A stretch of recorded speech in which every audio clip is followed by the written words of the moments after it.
Sometimes I think my standards are so low that the tiniest little thing can move me. Like when a guy just drinks water. Yes, plain water.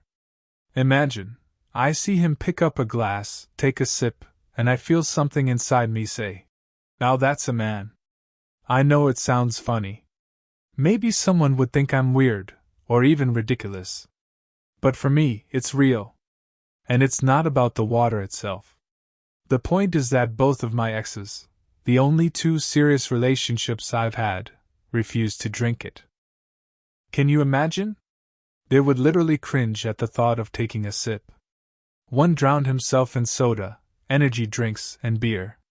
The other could chug liters of coffee, but water? Absolutely not. And whenever I looked at them, I couldn't wrap my head around it. You're grown men.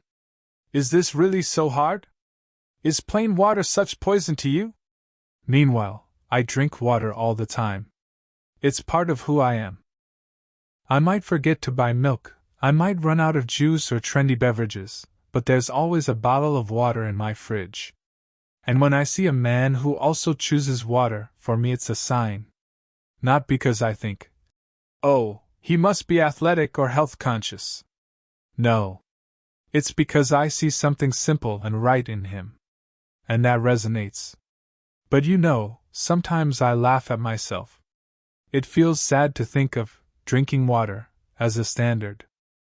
But maybe that's the thing, it's the small details that separate the person who fits you from the one you could never truly be with. And it was right after all these reflections that I had the worst date of my life. I remember it like it happened yesterday. I was 29, swiping through Hinge, and this guy pops up. He was 32. We started texting, at first just a few messages, then long conversations, those late nights when you're almost asleep with your phone in your hand but still answering, because it's interesting. Then came the calls. FaceTime. And honestly, I really liked him. He was handsome, fit, had a decent job. And, as he said, no kids. Which mattered to me. Not because I had anything against fathers, no. I just wanted a relationship with someone free, someone who could build a life with me from scratch. One evening he suggested, "Let's go to the botanical garden. They've got Christmas lights at night. It'll be beautiful." And I thought, nice idea. The only catch was the distance. The garden was an hour away from me. For him it was 2. But he said he would drive and pick me up. I thought, wow. He's putting in the effort. That means something. So the day comes. I'm standing at the window, waiting. Honestly, I was nervous. Because after a week, I felt like we were already close. Like maybe something real could grow between us. He pulls up. I go outside, walk up to the car, open the door, and freeze. There are 2 kids in the back seat. I look at him. "What?" And he says like it's nothing. "Listen, I kind of lied. I'm actually a dad." Kind of lied? I almost laughed from the shock. That's not a little lie, that's the main thing you should have said up front. I felt anger boiling inside me. But there were kids in the car. They looked at me with big eyes, and I realized, if I turned around and walked away, it would feel cruel. So I got in. And we drove. The road was long. 2 hours he had already driven alone, and now another hour with me. I sat quietly seething. He tried telling jokes, making small talk, but I wasn't listening. The kids, a 6-year-old girl and a 4-year-old boy. When we finally got out at the garden, I really saw them. And my heart sank. The girl was dressed completely inappropriately for the weather. A t-shirt, bike shorts, mismatched socks, old flats. It was a freezing night, and she didn't even have a jacket. Her hair was thick, curly, a total mess, as if she'd just been pulled out of bed without being brushed. I stood there thinking, people probably think I'm her mother. And they're wondering, how could she dress her child like that? And meanwhile, I was in my stylish outfit, coat, boots, bag. Everything neat, fashionable. The contrast was awful. We went into the garden. And then hell broke loose. Dad, we're hungry. We haven't eaten in forever. We're thirsty. I'm cold. And him? Nothing. Absolutely nothing. He hadn't brought a single bottle of water, not even a snack. Their cries, their complaints, it was as if he couldn't hear them. Instead, he sat next to me, tried to hold my hand, wrap his arm around me. And inside me, everything twisted with disgust. Then I smelled it. Tequila. He was drunk. The kids started screaming. We hate you, Dad! We don't like this lady! And in my head I whispered, Kids, I'm on your side. In that garden, there was nowhere to buy food, no water, no warm clothes. I sat there staring, unable to believe this was happening to me. I thought, why am I even here? This isn't a date. This is a nightmare. Finally I said, enough. I want to go home. We left, got back in the car, and drove off. We drove out of the garden, and it was already around 10 at night. I sat there silently, my face frozen, fists clenched. He seemed completely oblivious to just how badly everything had gone. The kids started whining again. Dad, we're hungry. We want water. I'm cold. And he didn't even turn around. It was as if their voices were far away, not right behind him. Instead, he leaned toward me, tried to put his arm around me, smiling. The smell of alcohol wafted from him, and that disgusted me even more. I stared at the road, at the streetlights flashing by, and one thought circled in my head. Why did I even go? Why didn't I just turn back when we were still near my place? But now here I was, trapped in this car, with 2 hungry children crying in the back, and a man who thought he could smooth everything over with a charming smile. He drove fast, sharp, swerving across lanes. I gripped the seatbelt tightly, trying not to show how afraid I was. And then it happened, the final straw. Right in the middle of the bridge, the car stalled. Just stopped dead. I sat there in the dark, unable to believe it. This is a dream? A sitcom? This can't be real. It felt like being a teenager again, when your friends fool around in beat-up cars and forget to refuel. But here was a grown man, 32 years old, a father of 2, stuck on a bridge because he ran out of gas. The kids cried louder. The little boy kept repeating, I'm hungry. I want to go home. The girl just sat there, hugging her knees, shivering. He started losing it, yelling at them, yelling at me, but really, he was just yelling at himself. I pulled out my phone and texted my sister. Please come get me. This is a nightmare.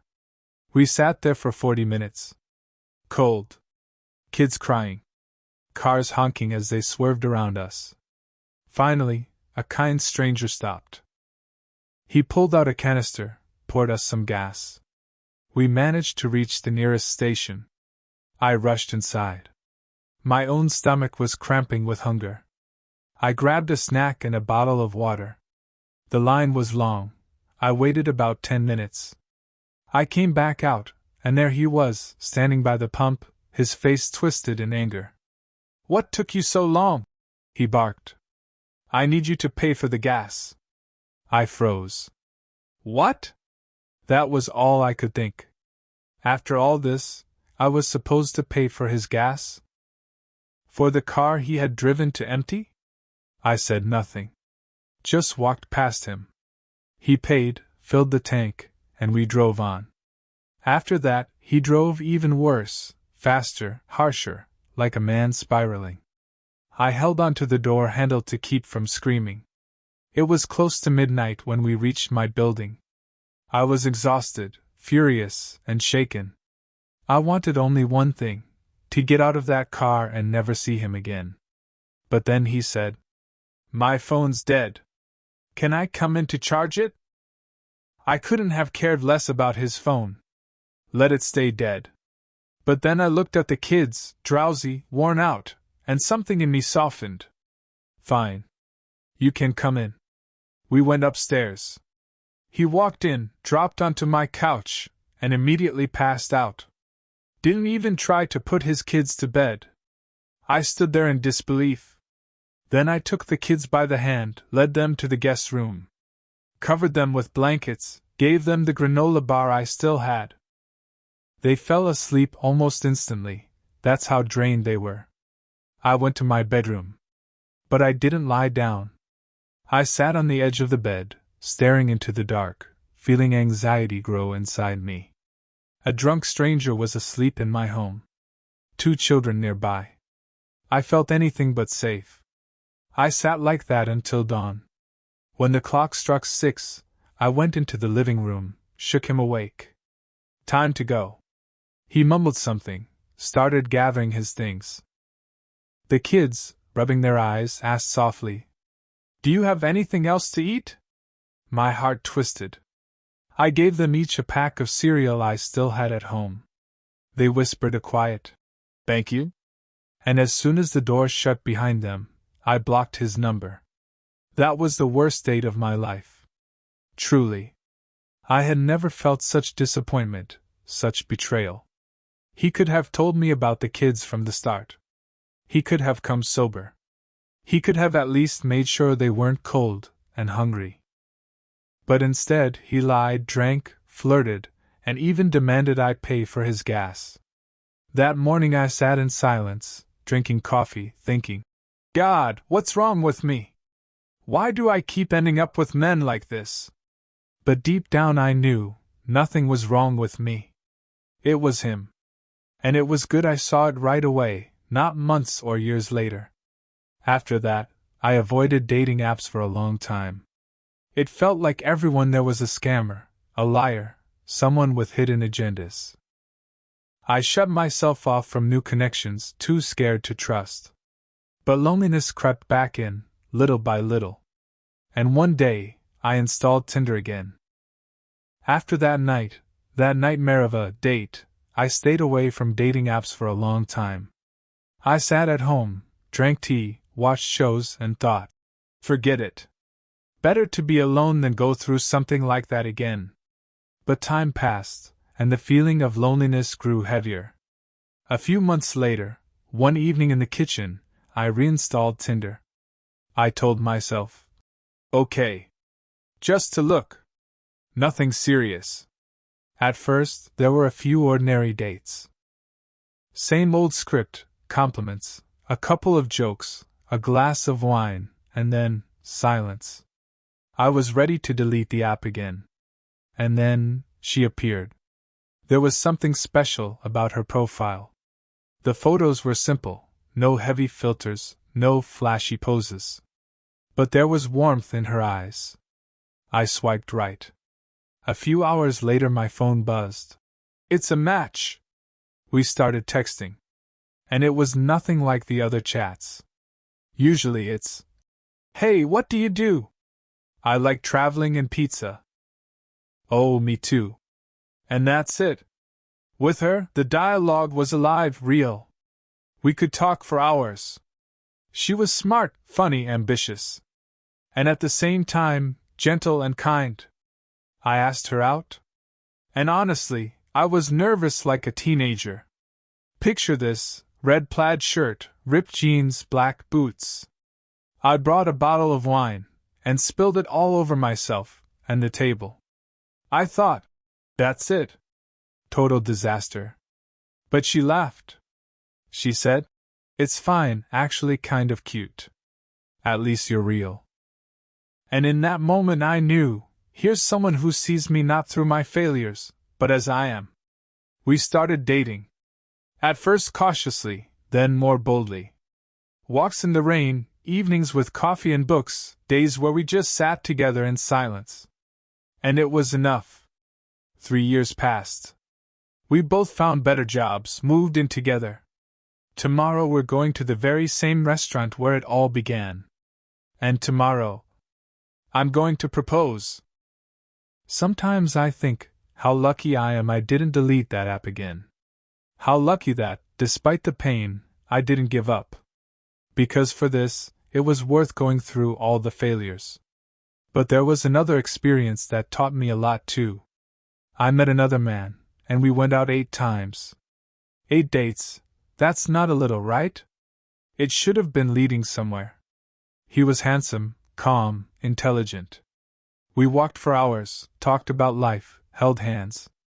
And I thought, this is it. On the second date I asked, "Can I kiss you?" He smiled and said no. I was confused but thought maybe he was shy. A few more meetings passed. The 8th date. We sat in his car, and I dared again. "Can I kiss you?" Again no. He looked at me seriously and said, "I still haven't decided what you are to me. Maybe a friend. Maybe something more." It was like being doused with cold water. 8 dates, and you still don't know? When I got home, I sat by the window for a long time. Then I wrote him a message. I want a relationship where there is clarity and neutrality. If you're unsure, I'm stepping back. The old me would have stayed. Tried to earn his attention, tried to change myself so that he would finally decide. But now I knew I had to protect myself. And for the first time in my life, I chose not someone else's. Maybe, but my own. This doesn't work for me. It hurt. But at the same time, I was proud of myself. Because that's how I grew. Gradually I realized, finding love is hard for both men and women. There's no easier road. It's easy to find sex, easy to find a fling. But love? That's something else. And the worst part is when your feelings are dismissed. When they say, "You're attractive, so it's easy for you." And I stand there thinking, easy to find a date doesn't mean easy to find a heart. I saw dozens of stories, both men and women suffering from loneliness. And once again I understood, in love, there are no privileged ones. There are only those who don't give up. Looking back, I see the whole road. From that absurd nightmare date to the quiet evenings with the person I love. From lies and disappointment to the moment when someone finally saw me for real. And every one of those stories, even the worst, was necessary. Because without them, I wouldn't value what I have now. I often think about how unfair society is when it comes to loneliness. A woman isn't allowed to talk about it out loud. Especially if she fits the beauty standards. Everyone immediately jumps in. Are you kidding? Look at you. You don't have problems. You're pretty, young, slim. You have plenty of options. Yes, there are options. But options aren't love. They're not even always respect. Sometimes they're just random flashes of attention that disappear as quickly as they arrive. I remember sitting on the couch late at night, scrolling through Reddit. I found the Forever Alone subreddit. Men were writing about their loneliness, about how hard it was to find someone. And I felt I could relate. But I'm a woman. And if I wrote there, they'd tear me apart. They'd say, "You have no right to talk like that. You have hundreds of matches on Tinder. Men approach you. You don't have problems." But the truth is, I've felt lonely for 5 years. Yes, I've been on dates. Yes, I've been with men. But there hasn't been love. No real sense of being truly wanted. Do you know what hurts the most? That I was constantly being used. Here's the list. My personal list of the men I've met over the past 5 years. The first one. He was planning to move to Asia. Told me, "I love you, I'm crazy about you." And at the same time, he was already warming up some girl over there in his new country. Because, you see, he needed options. I was temporary. A backup. The second one. He showered me with attention, made me laugh, was sweet. And then I found out he had a girlfriend at home. She lived with him, they shared a life. And I was just an adventure. Worst of all, even after I found out, he still kept writing, I miss you. The third. That one was pure hell. I fell for him like a schoolgirl. He was handsome, charismatic, and I agreed to everything. We dated for months, but saw each other only once a week. Exactly 1 hour. He'd come, give me that time, and the rest of the week I cried and waited. When I finally dared to ask, "Why so little?" he said, "That's all I can give. Take it or leave it." And I stayed. I kept taking the crumbs. The fourth. I was with him for a whole year. A year! And in that time, he made me orgasm only once. Once. Everything else was just about him. I tried to talk, to ask, to explain. And what did I hear? "It's your fault. You're not trying hard enough." Once he even accused me of raping him, just because I asked him to do something for me. I ran. But a month later he showed up again. And said, "I was cruel because I thought you were a bad person. But you know what? I still want to sleep with you." And there are dozens of stories like that. Some short, some longer. But the essence is the same. I was used. My body, my attention, my energy. Sometimes even my kindness. I got tired. Tired of being the backup plan, the entertainment, the temporary distraction. I want something real. I am ready to give everything to one person. I am ready to build a family, a future. But somehow, over and over, I hear the same thing.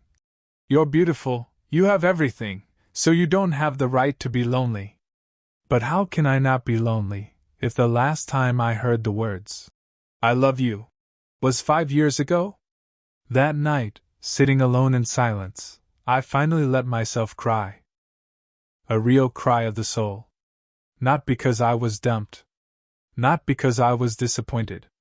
But because I was denied even the right to admit my loneliness. Because yes, women can be lonely. Beautiful women can be lonely. A woman can have 20 messages from men on her phone and still feel empty. Because attention is not love. And love is something else. It's when you wake up in the morning and know there's someone next to you who sees the real you. It's when you don't have to prove your worth. It's when your feelings aren't called whining or drama. And I promise myself, if one day such a person appears in my life, I will never betray myself again. I won't settle for crumbs.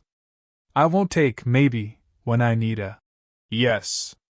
Now I understand, all those stories, even the most painful ones, were necessary. They hardened me. They taught me to say no. They taught me to walk away when I'm not valued. And they taught me that loneliness is better than life with someone who sees you only as convenience. Yes, I've been a source of pleasure, a backup, a distraction. But I don't want to be any of that anymore. I want to be the choice. The real one. The only one. And you know what? Despite it all, I still believe in love. And despite all the failures, despite all the tears and disappointments, I still have another story. A different one. One about warmth. About what truly matters. My current boyfriend, he's not the type who pours out words. He's a little shy, doesn't like saying his feelings out loud. Sometimes it even bothers me. I can tell him how much he means to me, and he'll just smile and hug me. But he has one secret, one he doesn't know I already know. One night we went to bed. I decided to pretend I was already asleep. I lay still, breathing evenly. After about 30 minutes, he leaned close to me and whispered, "I love you."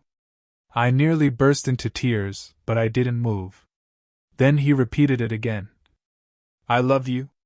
And then, he began to hum. Quietly, completely untrained, but sincerely. I knew he never sang. For him, singing was something forbidden. But that night, he sang to me, thinking I was asleep. Then he started speaking. At first, simple things. "You're so sweet." I love cuddling with you. Then more details. How he loves my hands, how I make him happy, how even the way I frown when I'm upset is adorable to him. And finally, I'm going to marry you. I lay there, trying not to let my smile show. He began describing our home, how we'd have cats, how he'd build me a greenhouse so I could grow flowers. Tears welled in my eyes. Since then, I sometimes pretend to be asleep, just to hear the confessions he's too shy to say during the day. And each time, my heart tightens with tenderness. Because that's real. Another moment that touched me, one evening, we were coming back from visiting friends. We were both tired, knowing we had to get up early the next morning. I was already dreaming of sleep. And suddenly he said, "I'll set the alarm for 7:15. So we have time to cuddle before we get up at 8. It was the most heartfelt thing I'd ever heard. A tiny gesture. But inside it was everything: care, love, the desire to be close. And it became clear to me, big gifts and loud promises can never compare to such small details. I remember another story too, about a dinner bill. I was out with someone on a second date. I thought it would be the usual. I'd order something light, he'd pay, and it would be routine. But it turned out differently. She ordered expensive wine, steaks, a table full of appetizers. I started to panic inside. Here we go. I'm being used. But then the check came, and it turned out she had already left her card with the restaurant.